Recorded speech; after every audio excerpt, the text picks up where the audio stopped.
जय हिंद मित्रों, मैं मनोज सिंह एक बार फिर आपके सामने हूँ। 22 जनवरी 2024 के उपरांत देश में निरंतर यह चर्चा हो रही है, हर जगह यह बात हो रही है कि 5 सदियों का एक लंबा जो दौर रहा, उसके बाद एक शुभ घड़ी आई और अयोध्या में प्रभु श्री राम के मंदिर का निर्माण हुआ, उनके बाल रूप की प्राण प्रतिष्ठा हुई। वर्तमान जो हमारी संततियां हैं वो इस महत्व को भले न समझ पाए, लेकिन बड़ा लंबा संघर्ष रहा। किसी देश के जो मंदिर है या उसकी संस्कृति है वह एक भवन या एक बिल्डिंग नहीं होती, वो उनकी विरासत होती है, वह उनका शौर्य होता है, वह उनकी प्रतिष्ठा होती है। कितने आश्चर्य की बात थी कि भारत में हिंदू सर्वाधिक हैं और उनके सबसे बड़े देव का देवालय ही नहीं था, और ये हम लोगों के लिए पूरे विश्व में एक शर्म की विषय थी। जाहिर सी बात है, भारत की संवैधानिक बाध्यताएं अपनी जगह रही होंगी, लेकिन फिर भी जिसके लिए एक संघर्ष हुआ और एक न्यायिक प्रक्रिया से हम लोगों ने इस कार्य को अंजाम दिया और कार्य सफलतापूर्वक पूरा हुआ। हमारे यशस्वी प्रधानमंत्री नरेंद्र भाई मोदी जी ने इसका उद्घाटन किया और मुझे लगता है कि नियति ने उन्हीं को चुना था इस कार्य को करने के लिए, क्योंकि ये एक तारीख में दर्ज होने वाली चीज है, इतिहास में पढ़ा जाएगा इसे। ये सब बातें तो हो ही रही है, पूरे भारत में चर्चा हो रही है, लेकिन आज हम थोड़ा सा एक ऐसे विषय पे बात करेंगे कि भारत में जो मंदिरों के निर्माण की जो शैलियां रही हैं उस पर हम थोड़ा सा आपसे बात कर लेते हैं। मंदिरों के निर्माण की 3 शैलियां भारत में प्रचलित रही। एक को लोग कहते हैं नागर शैली, एक को नाम देते हैं क्या हम लोग, नागर शैली, एक को हम लोग कहते हैं द्रविड़ शैली,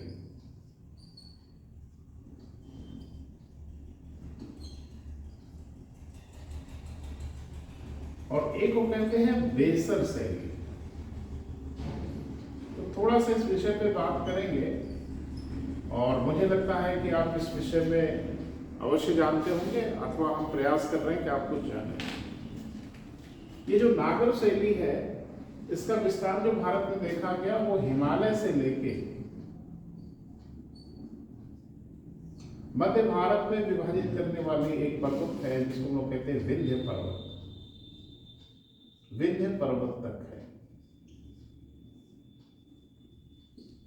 माने ये देखा गया कि भारत के इन क्षेत्रों में जिन मंदिरों का निर्माण हुआ सामान्य रूप से वो नागर शैली के मंदिर। अभी हम इनकी विशेषता पे बात करते हैं। द्रविड़ शैली की अगर बात करें तो प्रायद्वीपीय भारत में एक नदी है कृष्णा। कृष्णा नदी से लेकर सुदूर कन्याकुमारी तक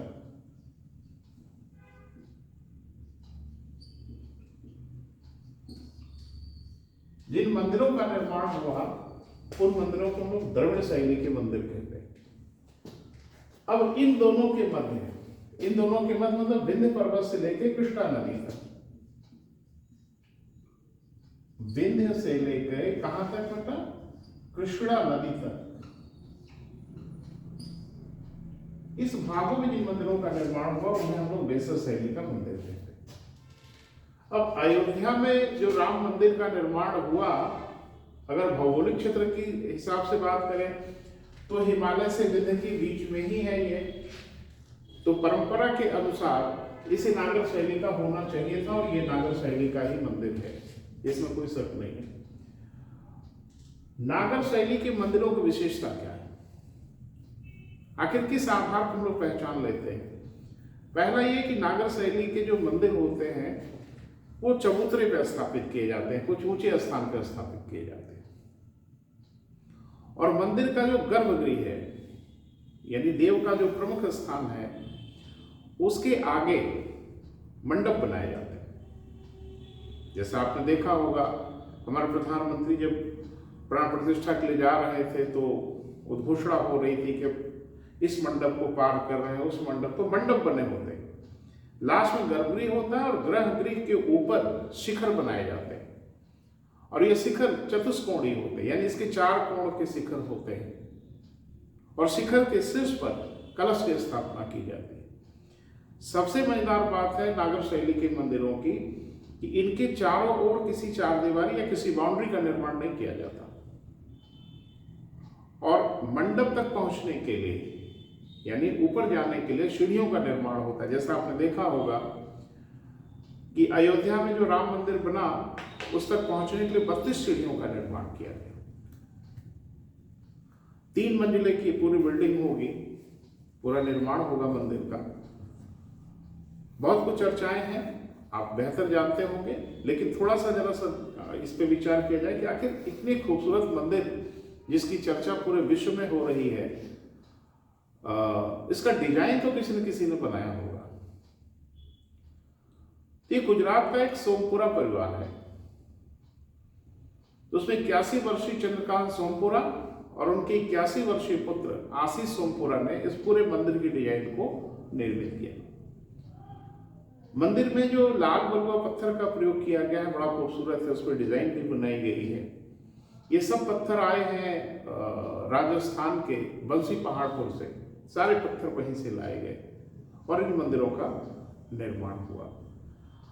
एक कथा प्रचलित है, चूंकि हमारे यहाँ जब ऐसे धार्मिक देवालयों की स्थापना होती है तो कुछ किंवदंतियां, कुछ कहावतें, कुछ किस्से प्रचलित हो जाते हैं। ऐसा कहा जा रहा था जब मंदिर का निर्माण हो रहा था, फाउंडेशन की तैयारी हो रही थी, तो सरयू का जल बड़ी तीव्र गति से उस क्षेत्र में पहुंच गया और निर्माण कार्य बाधित हो गया। अगर आप मान्यता देखें तो ढेर सारे लोगों का यह कहना था कि सरजू जी ने पहला अर्पण अपना किया जल के रूप में। तो सरजू जी का स्नेह तो जग गया निर्माण स्थल पर, की समस्या यह हो गई कि मंदिर का निर्माण बाधित हो गया। अब यह था कि जब तक कि जल का प्रवाह नहीं रुकेगा मंदिर का निर्माण ही नहीं हो सकता। आज के ज्ञान विज्ञान के बावजूद भी ईश्वर की आस्था हर जगह मौजूद है। आपने देखा चंद्रयान का जब प्रक्षेपण हो रहा था तो सारे वैज्ञानिक मंदिर में दिख रहे थे। एक जो आलंबन है हम लोगों का है, जो हम लोगों के पास शक्ति है, जो हम लोगों के पास एक भावना है, वो बहुत महत्वपूर्ण है। तो अयोध्या मंदिर के निर्माण के लगे हुए सारे इंजीनियर थक हार गए, जल के प्रवाह को नहीं रोक पाए। तीनों ने सरयू से प्रार्थना किया और बड़े आश्चर्यजनक ढंग से अगले दिन ही जल का प्रवाह बंद हो गया और मंदिर का निर्माण प्रगति हुई। बहरहाल द्रविड़ शैली के मंदिरों की विशेषता जो कृष्णा नदी से कन्याकुमारी तक होते हैं, इनकी विशेषता यह है कि मंदिर के चारों एक चारदीवारी जरूर होती है और मंदिर का जो प्रवेश द्वार है वो बहुत ही भव्य, बहुत ही विशाल बनाया जाता है, गोपुरम जिसे कहा जाता है। ये इनकी खासियत है। बेसर शैली जो है ये नागर और द्रविड़ शैली को मिला के निर्मित किया गया। तो कुल मिला जुला के हम आपको बताना चाह रहे थे कि अयोध्या के राम मंदिर का निर्माण नागर शैली में हुआ है और बहुत ही भव्य मंदिर का निर्माण हुआ है। प्रश्न यह भी है कि आखिर मंदिरों का निर्माण हम क्यों किया करते थे और इसका इतिहास क्या है। तो मंदिरों के निर्माण का इतिहास तो यही है कि